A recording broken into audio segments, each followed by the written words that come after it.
Baik ibu-ibu yang dimuliakan Allah Subhanahu wa taala, hari ini kita akan belajar bersama-sama nasta'inu billah, kita memohon pertolongan kepada Allah Subhanahu wa taala untuk belajar tentang sunanul fitrah, atau kalau bahasa Indonesianya biasanya adalah sunnah-sunnah atau kebiasaan-kebiasaan yang mana siapa yang melakukannya ini dia telah kembali kepada fitrah, kebiasaan yang memang sudah dijelaskan oleh Rasulullah SAW, dan kebiasaan ini yang seharusnya tidak kita tinggalkan, karena ketika kita melakukan apa yang telah dijelaskan dari sunanul fitrah ini, kita akan mendapatkan pahala di sisi Allah Subhanahu wa taala. Jadi subhanallah, bonusnya ibu-ibu bukan hanya pahala, tapi bonusnya juga kita bisa bersih.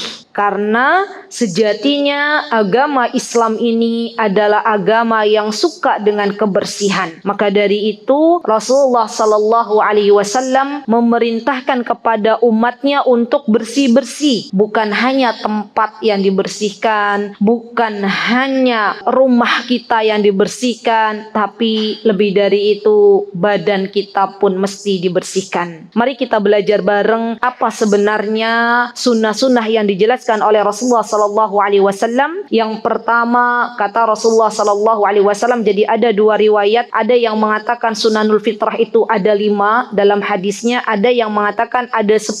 Kita ambil yang paling banyak, karena ketika kita ambil yang paling banyak, insya Allah kita akan lebih banyak pahalanya. Yang pertama, yang Rasulullah Sallallahu Alaihi Wasallam jelaskan terhadap sunanul fitrah ini, kata beliau adalah qasus syarib. Qasus syarib ini memotong kumis. Jadi khusus bagi bapak-bapak atau ibu-ibu yang punya suami yang kumisnya sudah ndaplang. Tahu ndaplang enggak? Apa tuh namanya? Kumisnya kalau kita zaman dulu kayak Pak Raden gitu ya. Maka hendaklah dicukur kumisnya biar bersih. Ya, kita katakan kepada suami kita, cintaku, pangeranku, belahan jiwaku. Biasanya kalau panggil suami siapa? Beb, ya. Kayaknya kalau kumisnya dicukur tuh semakin ganteng. Ayang lihatnya beb semakin ganteng gitu ya. Maka bukan hanya mencukur kumis itu jangan dianggap hal sepele. Kalau mengikuti apa yang telah dicontohkan oleh Rasulullah Sallallahu Alaihi Wasallam, maka dalam hal mencukur kumis saja sudah dapat pahala. Subhanallah. Dan ini hanya berlaku bagi orang-orang yang tahu ilmunya. Dan ini kita beritahukan kepada suami kita, sayangku, kasihku, cintaku, belahan jiwaku. Ternyata memotong kumis itu adalah sebuah anjuran dari Nabi kita Muhammad Sallallahu Alaihi Wasallam. Ibunya belikan alatnya, ya kan? Kita kan yang memfasilitasi biasanya. Jangan sampai kita itu menjadi istri-istri yang banyak meminta sesuatu kepada suami kita, memerintah suami kita untuk menjadi lebih baik lagi, tapi kita tidak bisa memfasilitasinya. Maka kita beli alatnya, sayangku, kasihku, beb, silahkan dipakai alat untuk mencukur kumisnya. Masya Allah. Yang kedua, yang Rasulullah Sallallahu Alaihi Wasallam ingatkan kepada kita dari sunanul fitrah adalah i'fa'ul lihyah. Apa itu i'fa'ul lihyah? Memelihara jenggot. Ketahuilah wahai saudaraku yang saya cintai karena Allah, Nabi kita Muhammad Sallallahu Alaihi Wasallam, Rasulullah Sallallahu Alaihi Wasallam, beliau adalah seorang nabi yang berjenggot. Maka ketika kita semuanya mengaku diri kita menjadi seorang muslimah dan suami kita adalah seorang yang muslim, tidak perlu rasanya untuk malu ketika memiliki jenggot. Karena jenggot itu telah dimiliki oleh Nabi kita Muhammad Sallallahu Alaihi Wasallam. Dan barang siapa yang memelihara jenggot, tujuan utamanya adalah ingin menjadi seperti Nabi kita Muhammad Sallallahu Alaihi Wasallam, maka selama dia melihara jenggot akan mendapatkan pahala di sisi Allah Subhanahu wa Ta'ala. Kemudian yang ketiga adalah as-siwak. Nah, ini penting banget nih. Ibu-ibu yang dimuliakan oleh Allah Subhanahu wa Ta'ala, Rasulullah Sallallahu Alaihi Wasallam itu sangat-sangat mencintai yang namanya siwak. Siwak itu adalah kita mengambil kayu, ada kayu khusus. Jangan ibu pakai kayu jati buat siwakan. Bukan pula kayu dari pohon mahoni, bukan. Jadi memang khusus ada kayu siwak yang mungkin ibu-ibu bisa beli di,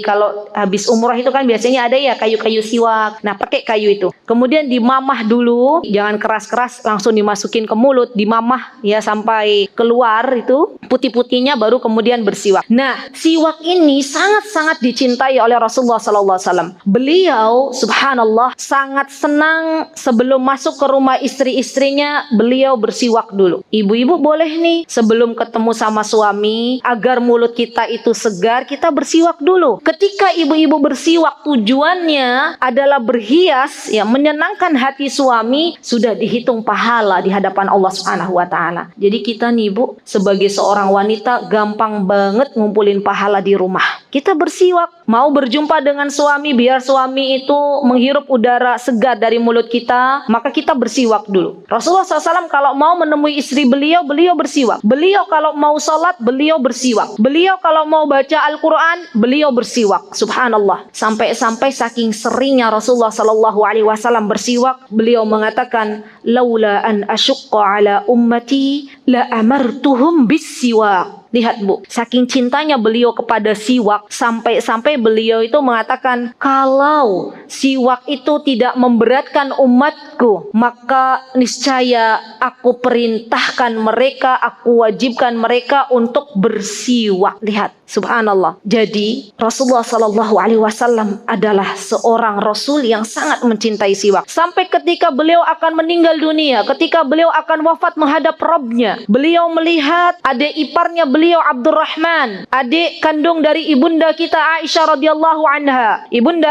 Aisyah punya adik namanya Abdurrahman. Abdurrahman bawa kayu siwak. Rasulullah waktu itu di detik-detik akan menghadapi sakaratul maut. Maka kata Rasulullah SAW dengan isyarat ya, ingin siwak yang dipegang oleh Abdurrahman. Maka ibunda kita Aisyah mengatakan, ya Abdurrahman, kasih siwak kepada Rasulullah. Rasulullah bersiwak Bu, subhanallah. Jadi sebelum menghadap Rabb, Rasulullah SAW bersiwak. Baru kemudian Rasulullah SAW mengatakan warrafiqul a'la, warrafiqul a'la. Baru kemudian Rasulullah SAW dicabut nyawanya oleh Allah Subhanahu wa taala. Jadi kalau kita bersiwak, niatkan mengikuti apa yang Rasulullah SAW contohkan, maka kita dapat pahalanya. Pertanyaan ibu-ibu mungkin akan bertanya, bagaimana kalau tidak menemukan kayu siwak, ya kan? Kalau di Indonesia kan jarang tuh kayu siwak. Mungkin kalau di Timur Tengah waktu kami belajar di sana itu banyak sekali kayu siwak ya. Bahkan kayu siwak itu tidak ditanam, tumbuh, subhanallah. Kita dulu belajar di sana tuh Bu, kalau mau ke tempat belajar kami, kanan kiri itu ada kayu siwak, masya Allah. Dan subhanallah di sana kayu siwak tuh nggak dijual Bu, mau seperti rumput ilalang itu.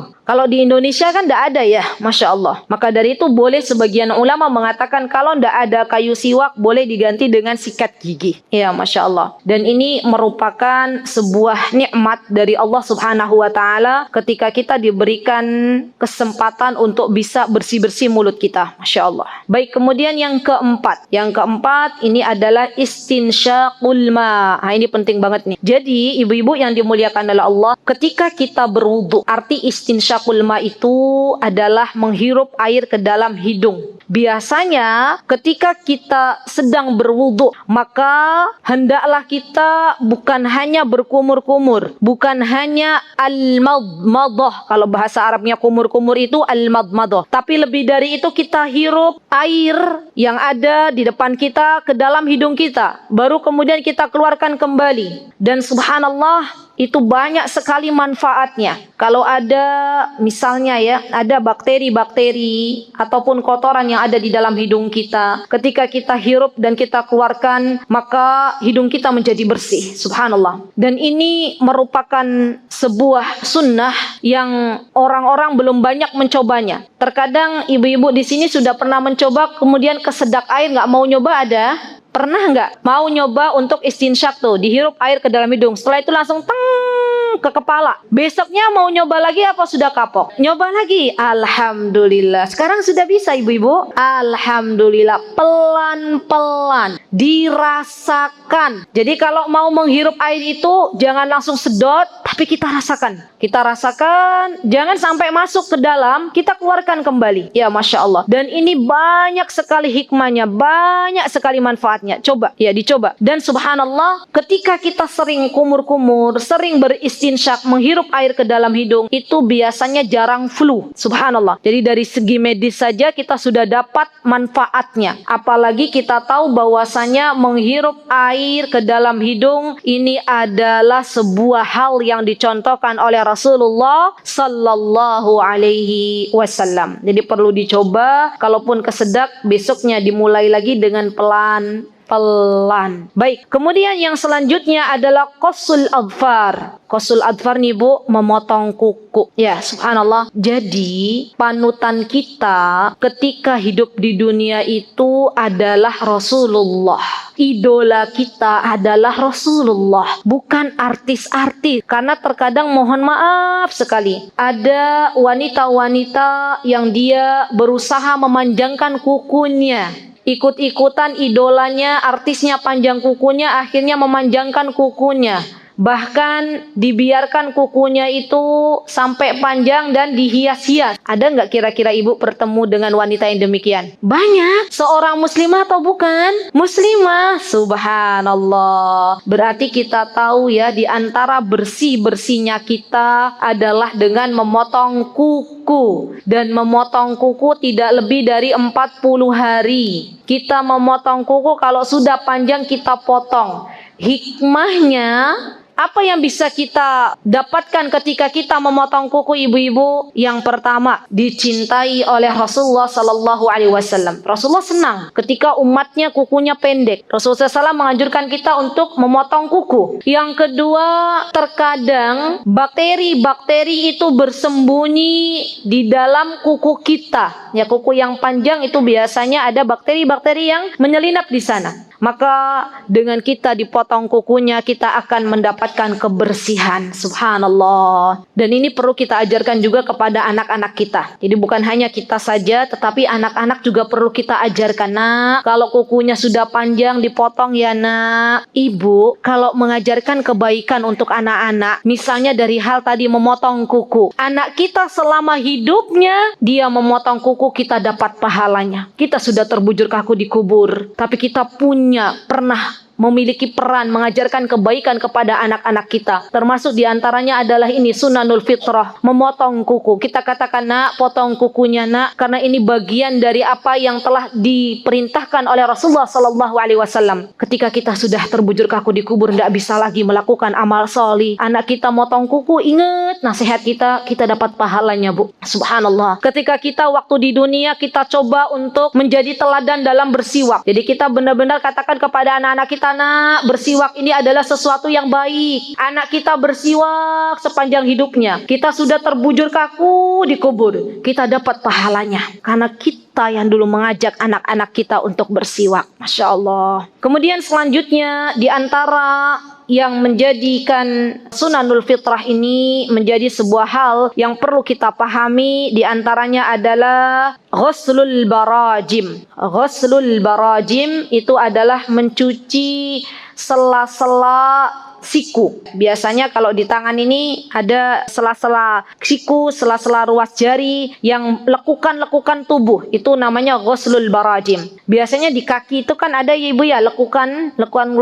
Ini kita bersihkan. Begitu pula dengan tangan, dengan ruas-ruas jari kita. Jadi kalau kita wudu, jangan cepat-cepat. Kita sela-sela dulu jari jemari kita. Maka subhanallah, manfaat yang didapat bukan hanya pahala, tapi lebih dari itu syaraf-syaraf kita pun akan lebih sehat. Para peneliti mengatakan orang-orang yang biasa dia berwudu dengan menyela-nyela ke jari jemarinya, itu akan lebih sehat karena syaraf-syaraf ada di dalam tengah-tengah jari itu. Subhanallah. Jadi kalau kita wudu ya teman-teman, dirasakan kita sedang berada dalam kondisi bersih, kita sedang dalam kondisi suci. Jadi benar-benar wudunya jangan cepat-cepat. Benar-benar sunnah-sunnahnya kita jalankan dengan baik. Ya Masya Allah. Orang kalau wudu itu baik Bu, kemudian dia berwudu, setelah itu berdoa dan sholat 2 rakaat, maka pahalanya akan dibuka membukakan 8 pintu surga dan ia bisa masuk dari pintu manapun yang ia kehendaki. Allahu Akbar. Itu baru berwudu. Tapi caranya wudunya yang baik, bukan asal-asalan berwudu. Jadikan aktivitas wudu kita bukan hanya asal-asalan, tapi lebih dari itu benar-benar wudu kita mencontoh dengan apa yang Rasulullah Sallallahu Alaihi Wasallam beritahukan kepada kita.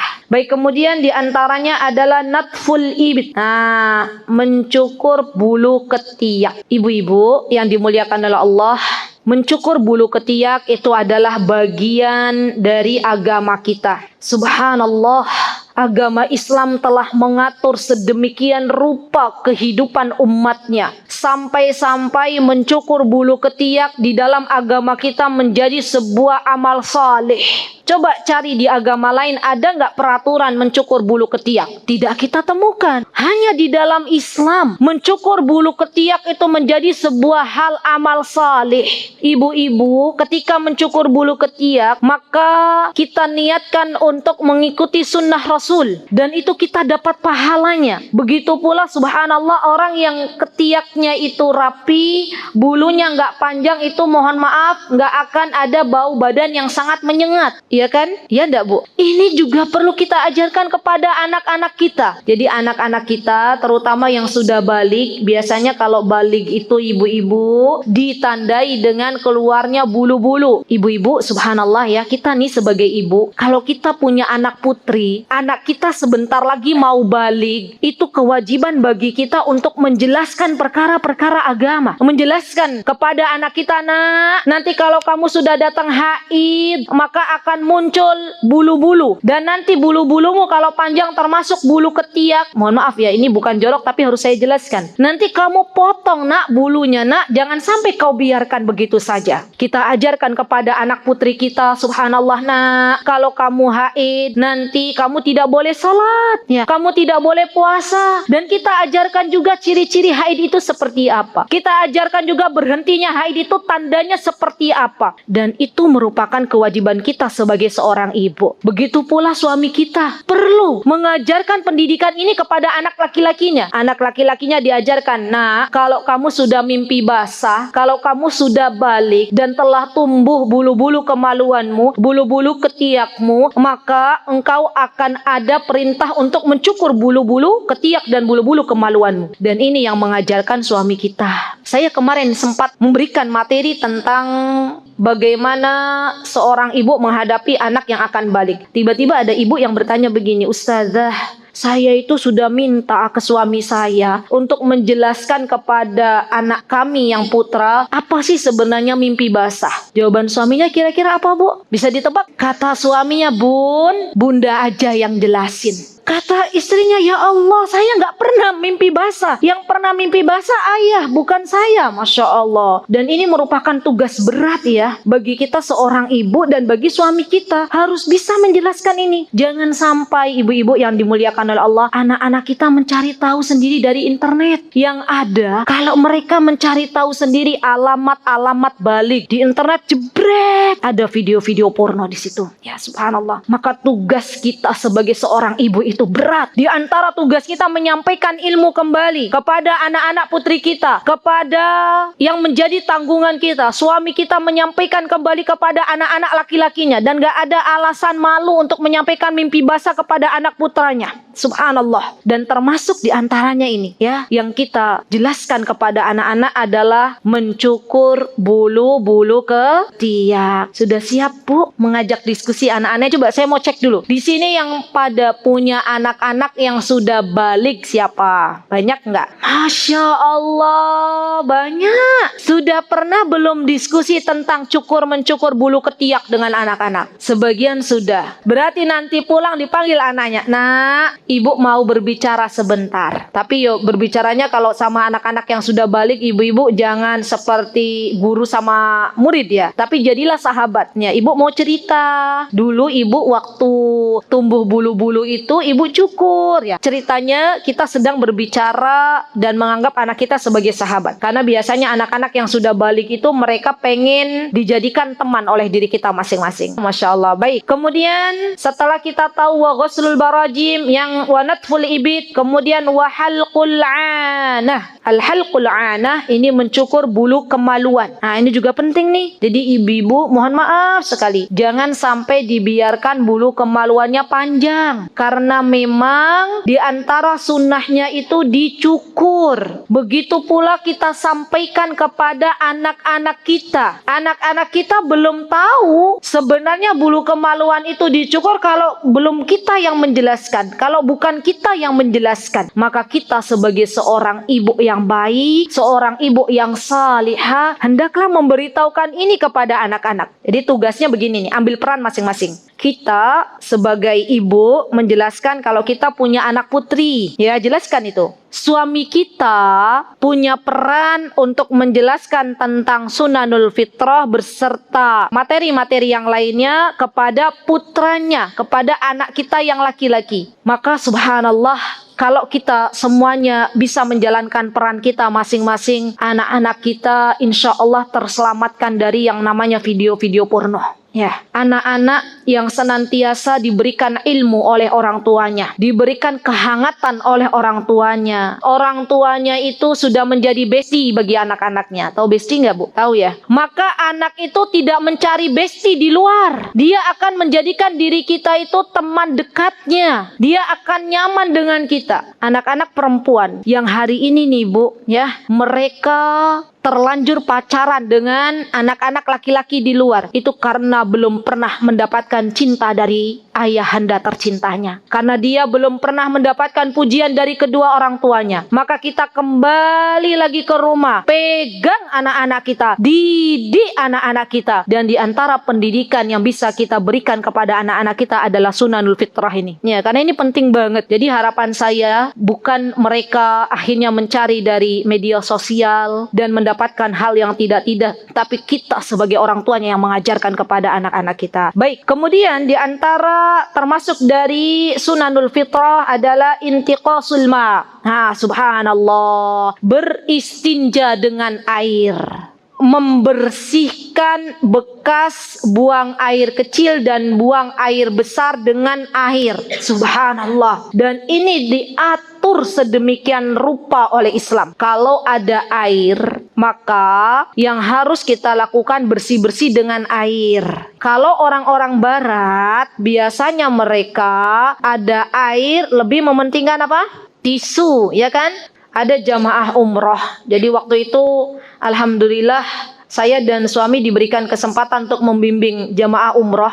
Kemudian kami tuh transit di sebuah tempat, saya lupa tempatnya di mana ya, di Thailand apa ya. Nah, ketika ibu-ibu itu turun dari pesawat ke toilet, mereka bingung. Mereka balik lagi. Kenapa, Bu? Nggak ada air, katanya ya. Sama sekali nggak ada air. Mereka langsung ke pesawat cari air ya. Namanya ibu-ibu Indonesia. Akhirnya mereka cari air ya. Kemudian mereka pakai air itu. Ya, Masya Allah. Padahal kalaupun nggak ada air sama sekali, boleh kita pakai tisu. Kaidahnya kalau ada air, pakai air. Tapi kalau nggak ada air, boleh pakai tisu atau yang sejenisnya. Yang penting bukan pakai tulang, bukan pakai kotoran. Itu yang nggak boleh. Istinja kalau nggak nemu tisu boleh pakai batu. Tapi kan batu keras. Jadi balik lagi. Kalau ada tisu maka boleh pakai tisu. Kalau nggak ada ya kita pakai batu. Atau pakai daun-daunan. Kalau memang itu boleh ya. Kalau memang nggak ada batu, nggak ada tisu, pakai daun-daunan juga boleh. Misalnya ibu berada di tengah hutan, misalnya nggak ada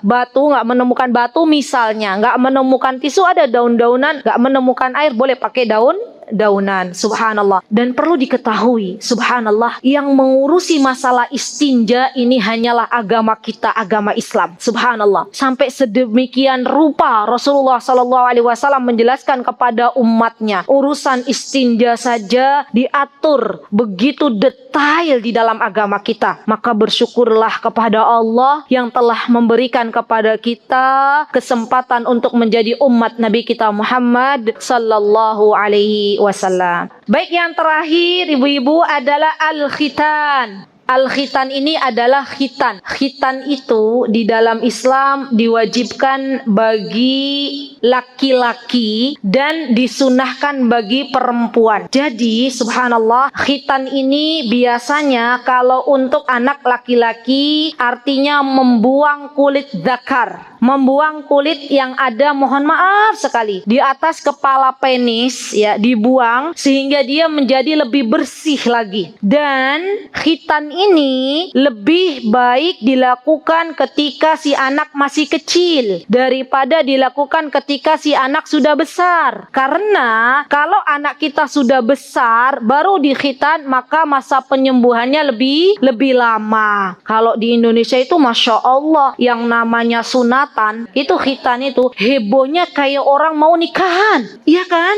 Jadi kadang orang tua mau menghitan anaknya nunggu ada uang dulu karena hebohnya luar biasa. Padahal subhanallah, yang namanya khitan itu adalah sesuatu yang diwajibkan hanya membuang kulit dzakar, kulit yang menutupi penisnya saja. Masalah dia akan melakukan walimah itu adalah masalah lain. Jadi jangan sampai ibu-ibu karena berat di walimah akhirnya anak kita dikhitan usia SMA misal, karena nunggu ada uang dulu. Walaupun Nabi Ibrahim alaihissalam, beliau itu dikhitan ketika usianya 80 tahun pakai kapak. Ya, ibu-ibu jangan membayangkan, malah jadi ngeri kalau membayangkan ya. Jadi subhanallah, khitan ini dilakukan kepada anak laki-laki kita. Dan kalau kita mau mengkhitan anak kita kepada ahlinya, jangan coba-coba suami kita disuruh untuk mengkhitan anak laki-lakinya. Karena kalau yang nggak terbiasa nanti malah jadi berabe ya Bu ya. Jadi kita kasih kepada ahlinya. Untuk khitan wanita hukumnya adalah sunnah. Boleh dikhitan, boleh tidak. Bagaimana mengkhitan wanita? Apakah